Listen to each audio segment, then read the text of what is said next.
এই গাঁয়ের ভাগ্য লক্ষ্মীদেবীর আশীর্বাদে নয়, বরং একজন নিষ্ঠুর অপদেবতার রক্ত দিয়ে লেখা হয়েছিল।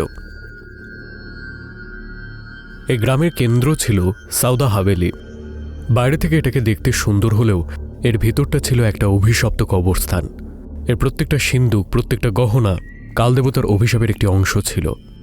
এমন একটা অভিশাপ যার মূল্য দেওয়ার জন্য প্রতি 10 বছর অন্তর পরিবারের সবচেয়ে প্রিয় ছোট বাচ্চাটিকে কালদেবতার হাতে সঁপে দেওয়া হতো। এটা দীর্ঘদিন চলেই আসছিল। এটি ছিল বংশ পরম্পরায় চলে আসা শয়তানের অভিশাপ। আর গল্প সেখান থেকে শুরু হয় যখন ওই অভিশাপ শেষ পর্যায়ে এসে পৌঁছেছিল।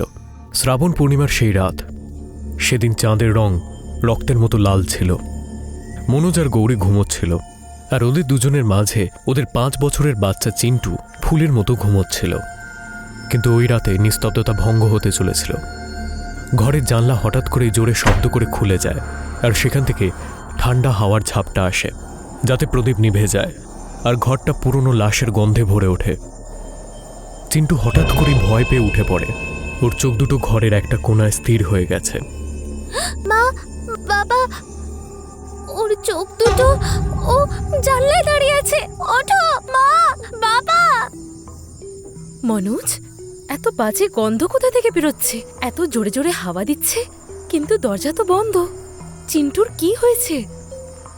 শান্ত হও গৌরী, কোনো জন্তু জানোয়ার হবে হয়তো, আর বাইরে কোনো পাতা পাতা পোড়াচ্ছে হয়তো। তুমি ভয় পেও না। মনোজ অনেক চেষ্টা করল, কিন্তু অন্ধকারেও হাভেলির প্রত্যেকটা জিনিস কাঁপছিল।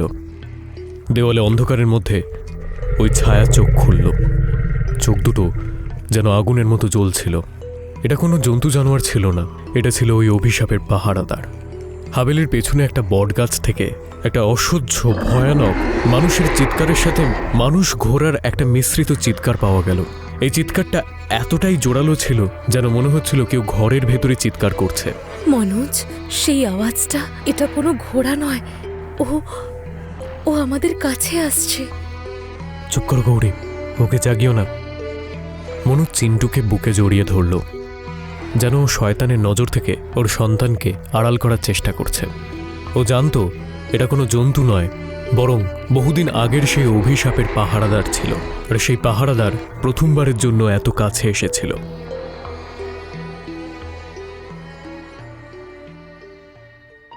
চিন্টু একটা পুরনো কাঠের ঘোড়ার খেলনা নিয়ে আসে।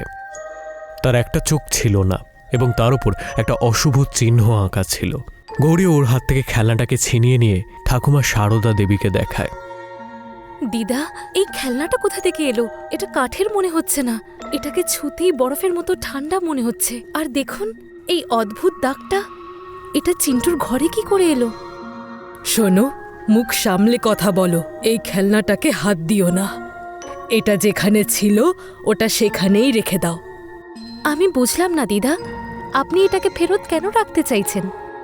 তুমি বুঝছো না গৌরী, এটাকে ফেরত রাখাই জরুরি।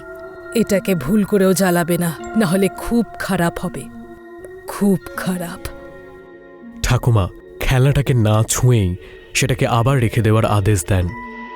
গৌরী চলে যায়, কিন্তু ওর আগে খেলনাটাকে রান্নাঘরের আগুনে ফেলে দেয়। কাঠের ঘোড়া আগুনে পুড়ে যাওয়ার বদলে সেটা থেকে একটা কালো ধোঁয়ার আস্তরণ সৃষ্টি হয়।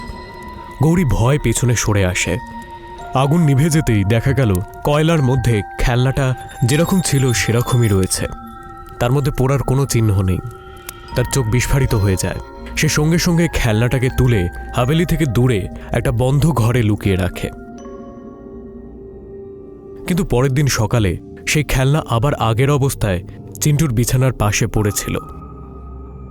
নিয়তির চাকা ঘুরে চলেছিল। কালদেবতা নিজের বলি শনাক্ত করে নিয়েছেন। ওই দিন সন্ধেবেলা চিন্টু ওই খেলনার সাথে খেলতে খেলতে হাভেলির কাছেই একটা কুয়োর সামনে চলে গেল। আর তখনই একটা ভয়ানক আওয়াজ সে শুনতে পেল। সে খেলনাটাকে কুয়োর মধ্যে ফেলে দিল। আর যেই খেলনাটা কুয়োর মধ্যে পড়ল, অমনি কুয়োর ভেতর থেকে একটা ঠান্ডা নিঃশ্বাসের শব্দ শোনা গেল। খেলনার সাথে সাথে চিন্টু আমি নিজের শেষ অংশীদার, নিজের বংশধরকে আপনার কাছে সমর্পিত করলাম। এবারে অনেক হয়েছে। আমার ছেলে, আমার নাতি সব শেষ হয়ে গেল। আমি এই চুক্তিটা এবারে শেষ করতে চাই। অসম্ভব। কালদেবতার এই বন্ধন থেকে মুক্ত হতে গেলে মৃত্যু ছাড়া কোনো উপায় নেই। আর সেটাও কোনো সাধারণ মৃত্যু হবে না ঠাকুমা।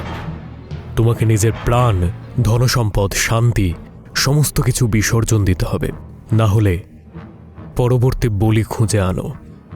গৌরী সমস্ত কিছু শুনে ফেলল। ঠাকুর পরিবারের এই ধনদৌলতের পেছনে লুকিয়েছিল একটা রক্তাক্ত ইতিহাস। প্রতি 10 বছরে পরিবারের সবচেয়ে ছোট বাচ্চাটির বলি দিতে হবে। চিন্টু তাদের শিকার ছিল, আর কালদেবতার ঘোড়া শুধুমাত্র বলি নিতে আসত। গৌরী জানতে পারল ঠাকুমা নিজের মেয়ে অপর্ণা আর তার ছেলে দীপককে দলিলের জন্য অস্ট্রেলিয়া থেকে ডেকে পাঠিয়েছে। পরবর্তী বলি ছিল দীপক। গৌরী সমস্ত কিছু ঠিক করে নিয়েছিল। দিদা, আপনি আমার ছেলেকে মেরেছেন। এই ধন সম্পত্তি, এই অভিশপ্ত ধন সম্পত্তি কোনো কাজে আসবে না। চুপ! তুই শহরের মেয়ে, তুই বুঝবি না। এসব ধন সম্পত্তি নয়, এটা আমার ঋণ। আমি যদি এসব না করতাম তাহলে এই প্রাসাদ, এই বংশ কবেই শেষ হয়ে যেত। ঠাকুমা রাগে অনুষ্ঠানের জন্য গুপ্ত কক্ষের দিকে দৌড়ে যায়। গৌরী দৌড়ে তার পথ অবরোধ করে দাঁড়ায়। আজ কোনো বলি হবে না দিদা। এই চুক্তি আপনি শেষ করবেন নিজের প্রাণ দিয়ে। গৌরী নিজের পুরো শক্তি দিয়ে গুপ্তকক্ষের দরজা বন্ধ করে দেয়, আর বাইরে থেকে জং ধরা শেকল দিয়ে সেটাকে ভালো করে বন্ধ করে দেয়। ভেতর থেকে ঠাকুমার চিৎকারের শব্দ শোনা যায়। কিছুক্ষণের মধ্যেই চিৎকার আর্তনাদে পরিণত হয়, আর পুরো হাভেলি কাঁপতে শুরু করে। কালদেবতা চুক্তির শর্ত ভাঙার জন্য শাস্তি দেয়। পরের দিন সকালে ঠাকুমা সারদা দেবীকে মৃত অবস্থায় পাওয়া গেল। তার মৃত্যু প্রচণ্ড বীভৎসভাবে হয়েছিল। দলিল দীপক আর অপর্ণার নামে হয়ে গেল। গৌরী সমস্ত কিছু হারিয়েও প্রতিশোধ নেওয়ার ভয়ঙ্কর রাস্তা বেছে নিয়েছিল। প্রতিশোধের আগুনে জ্বলতে জ্বলতে গৌরী ওই সাধক নয়ন সুখের সাথে হাত মেনাল। সেই হাভেলির জন্য তার বাচ্চা এবং স্বামীকে হারিয়েছিল, আর এখন এই সম্পত্তিও তার হাত থেকে বেরিয়ে গেল, কারণ এখনও একজন উত্তরাধিকার বাকি ছিল। সম্পত্তিকে বহাল রাখার জন্য এবং কালদেবতার উপাসনার জন্য একটা নতুন বলি শনাক্ত করা হলো, দীপকের। দীপক, ওই আমার পরের বলি হবে। ওকে চিহ্নিত করো। নয়নসুখ ক্রিয়া সম্পন্ন করে। দীপককে বলির জন্য চিহ্নিত করা হয়। হাভেলিতে পুনরায় অদ্ভুত অদ্ভুত ছায়া দেখা যায়। গৌরীর চোখে মুখে শান্তি নয়, এখন ফুটে উঠেছিল নৃশংসতা। কিন্তু কালদেবতার সাথে কোনো প্রতারণা করা চলে না।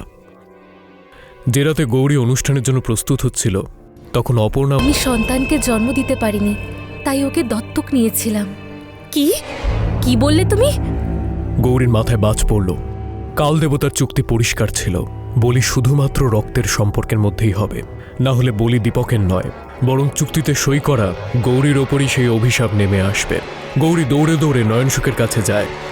এই চুক্তিটাকে ভেঙে দাও বাবা, না হলে আজ আমি আমার প্রাণ হারাবো। এখন অনেক দেরি হয়ে গেছে গৌরী। চুক্তি যদি একবার হয়ে যায় তো কালদেবতা যে এটা ভেঙেছে তাকেই নেয়। এখন কেউ বাঁচবে না, শুধু রক্ত নেওয়া বাকি আছে। কালদেবতা ঘোড়ার খটখট আওয়াজের সাথে হাভেলিতে এসে পৌঁছেছিল। গৌরীর ছেলে চিন্টু এবং স্বামী মনোজের আত্মা তাকে ঘিরে ধরেছিল। কালদেবতা একটা ছায়ার রূপে গৌরীর ওপর আক্রমণ করে। গৌরী ভয়ঙ্করভাবে চিৎকার করে ওঠে, কিন্তু ও কিছুই করতে পারে না, আর শেষ পর্যন্ত সে মারা যায়। তার আত্মাও হাভেলির দাস হয়ে যায়। অপর্ণা কোনো ক্রমে দীপককে নিয়ে সেখান থেকে পালিয়ে যায়, আর হাভেলির বাইরে বাবা নাগেশ্বরের সাথে তার দেখা হয়, যিনি একজন পবিত্র শক্তিশালী তান্ত্রিক ছিলেন। এই শয়তানকে বেঁধে রাখা সমস্ত কিছু পুড়িয়ে ফেলতে হবে। যদি চুক্তি সম্পূর্ণ না হয়ে থাকে তো বন্ধন ছেঁড়া সম্ভব। অপর্ণা এবং নাগেশ্বর গুপ্তকক্ষে পৌঁছয়। নাগেশ্বর মন্ত্র পড়তে শুরু করে। ক্রিয়ার সমস্ত বস্তু, হাড়, কালো সুতো, কালদেবতার মূর্তি সবকিছুকে একসাথে আগুন ধরিয়ে দেয়, কিন্তু আগুন নিভে যায়। কালদেবতার শক্তি অনেক বেশি, এর রক্ত চাই। তখনই বাবা নয়নসুখ, যিনি লোভের জন্য এই সমস্ত কাজ করেছিলেন, ওখানে এসে পৌঁছন। তার চোখে অনুশোচনা। দীপক পিছনের সিটে বসে রয়েছে, তার চোখে মুখে এখনো ভয়ের ছাপ। এখন সব ঠিক আছে বাবা। এবারে আমরা একটা কোনো অন্য জায়গায় যাব। মা, আমি কি ঘোড়াটাকে নিজের সাথে নিয়ে যেতে পারি? অপর্ণা পিছনে তাকায় এবং দেখে দীপকের হাতে সেই পুরনো কাঠের ঘোড়াটা, যার উপর কাল দেবতার চিহ্ন আঁকা ছিল। সেই খেলনাটা যেটা গুপ্তকক্ষে পোড়ানো হয়নি, ওটা বেঁচে গিয়েছিল। অপর্ণার গলা শুকিয়ে আসছিল। ওরা রতনপুরের সীমানা পার করছিল, কিন্তু ওই হাভেলির অভিশাপ এখনো শেষ হয়নি। দূরে বটগাছের ভেতর থেকে আবার একটা ভয়ানক ঘোড়ার আওয়াজ ভেসে আসে। কাল দেবতার মৃত্যু হয়নি, ও কেবল শান্ত হয়েছিল, কারণ রক্তের বলিদান এখনো বাকি ছিল। আর বলি যে নেবে সেই খেলনা এখন দীপকের হাতে।